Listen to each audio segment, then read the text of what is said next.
आपण पाहत आहात ए स्टार न्यूज चॅनल आणि हे आहेत आजच्या ठळक बातम्या। जिल्हाधिकारी रघुनाथ गावडे यांनी बजावला मतदानाचा हक्क। परभणी लोकसभा मतदारसंघाच्या निवडणुकीसाठी आज दिनांक 26 एप्रिल शुक्रवार रोजी सकाळी 7 वाजल्यापासून मतदान प्रक्रियेस सुरुवात झाली।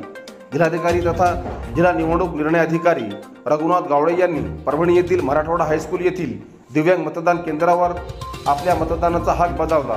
यावेळी रघुनाथ गावडे यांनी मतदान केंद्रातील केंद्राध्यक्ष आणि मतदान अधिकारी यांच्याशी संवाद साधून मतदान प्रक्रियेबाबतची माहिती घेतली।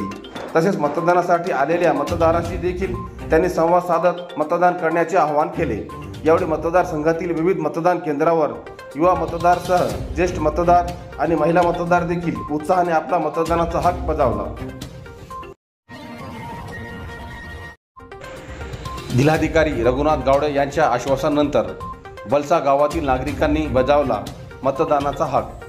परभणी तालुक्यातील खानापूर नाका भागातील मौजे बलसा शिवारातील गावगुंड्यांनी केलेल्या अतिक्रमणाच्या विरोधात प्रशासनाद्वारे कारवाई होत नसल्याच्या निषेधात बलसा गावच्या ग्रामस्थांनी मतदानावर बहिष्काराचा निर्णय घेतला होता।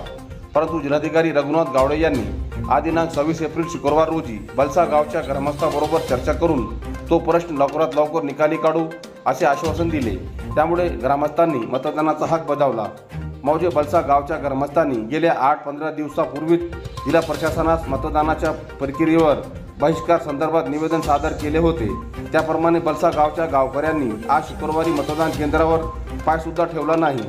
त्यामुळे उपविभागीय अधिकारी दत्तू शेवाडे, तहसीलदार व अन्य अधिकारी धावून गेले, ग्रामस्थांची समजूत काढण्याचा प्रयत्न केला, परंतु प्रतिसाद मिळत नसल्याने जिल्हाधिकारी रघुनाथ गावडे हे स्वतः त्या ठिकाणी गेले, ग्रामस्थांची चर्चा करून त्यांचे म्हणणे ऐकून घेतले व कारवाईचे आश्वासन दिल्यानंतर बलसा गावच्या गावकऱ्यांनी बहिष्कार मागे घेऊन मतदान केंद्रावर उशिरा का होईना मतदान केंद्रावर मतदारांची रांगा लागले होते।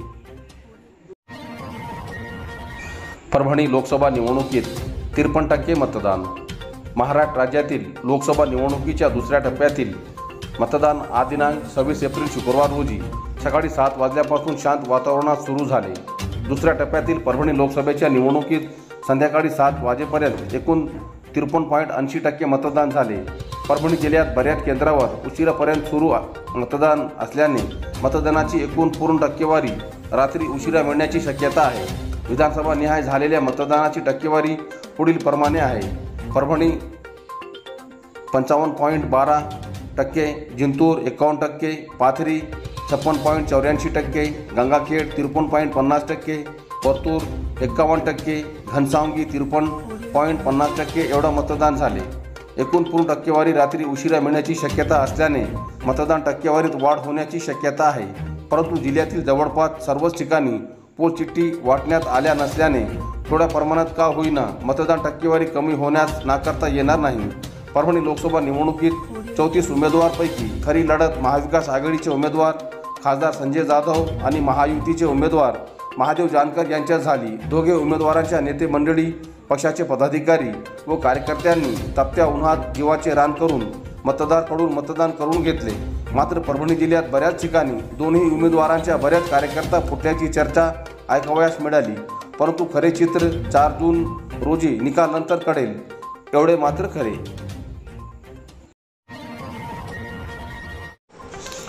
जिंतूर निवडणूक विभागाला पावसाचा तडाखा। जिंतूर ते औंढा रस्त्यावरील ITI परिसरात निवडणूक आयोगाने उभारलेल्या तात्पुरत्या कार्यालयात लावण्यात आलेल्या मंडपास आज दिनांक 26 एप्रिल शुक्रवार रोजी सायंकाळी 5:15 वाजता अचानक आलेल्या वादळी वाऱ्यासह पावसाने मोठा तडाखा दिला। कार्यक्रमाच्या मांडवाच्या भोजनगृहात मोठा विचका झाला, साहित्याचे भिजले, मतदान कर्मचाऱ्यांची मोठी तारांबळ उडाली। सतर्क कर्मचाऱ्यांनी तत्काळ महत्त्वाचे साहित्य सुरक्षित ठिकाणी हलविले। जिंतूर शहरात सायंकाळपासून शहरभर ढगाळ वातावरण पसरले होते। प्रहारमुळे भटके विमुक्त पारधी जमातीच्या मतदारांनी बजावला मतदानाचा हक्क। भारत देशाचे मूलनिवासी भटके विमुक्त पारधी जमातीचे नागरिक भटकंती करत करत पूर्णा शहरात मागील 14 वर्षापासून वास्तव्यास होते, परंतु त्यांना कोणत्याही मूलभूत गरजा व शासकीय योजनेचा लाभ मिळत नव्हता। अशा भटक्या विमुक्त पालात राहणाऱ्यांना सर्वे करण्याचे आदेश पराजनशक्ती पक्षाचे संस्थापक अध्यक्ष आमदार बच्चूभाऊ कडू यांचे येतात। पराजनशक्ती पक्षाचे परभणी जिल्हा प्रमुख शिवलिंग बोधने यांच्या मार्गदर्शनाखाली व पूर्णा शहर प्रमुख संजय वाघमारे यांच्या पुढाकाराने पूर्णा शहरातील वास्तव्यात असलेल्या भटक्या विमुक्तांचा सर्वे करण्यात आला। त्यामध्ये 33 कुटुंब पूर्णा शहरात वास्तव्यास असल्याचे आढळून आले।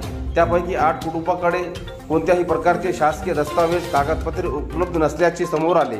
याचा पाठपुरावा करत पहिल्यांदा त्यांना मतदानाचा अधिकार मिळवून देण्यासाठी त्यांचे मतदार ओळखपत्र बनवून मतदार यादीमध्ये त्यांच्या नावाचा समावेश करण्यात आला आणि 2024च्या परभणी लोकसभेच्या निवडणुकीमध्ये या भारत देशाचे मूळ निवासी असलेले भटके विमुक्त पारधी जमात मतदानापासून वंचित असलेल्या पूर्णा शहरातील 9 महिला व 6 पुरुष यांनी पहिल्यांदा मतदानाचा अधिकार बजावून पराजशक्ती पक्षाच्या प्रयत्नातून लोकशाहीला बळकट केले।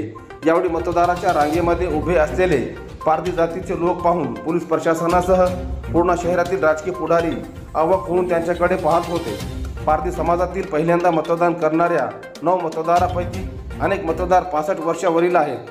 पराजशक्ती पक्षाच्या प्रयत्नामुळे आज दिनांक 26 एप्रिल शुक्रवार रोजी त्यांनी पहिल्यांदाच मतदान केले।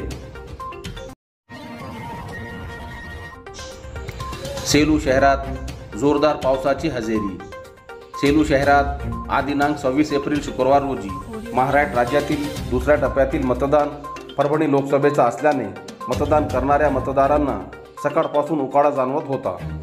दुपारी अचानक सुसाट वारा सुटून 5:30 वाजता पावसाने हजेरी लावल्याने एकच पडवापडवी सुरू झाली।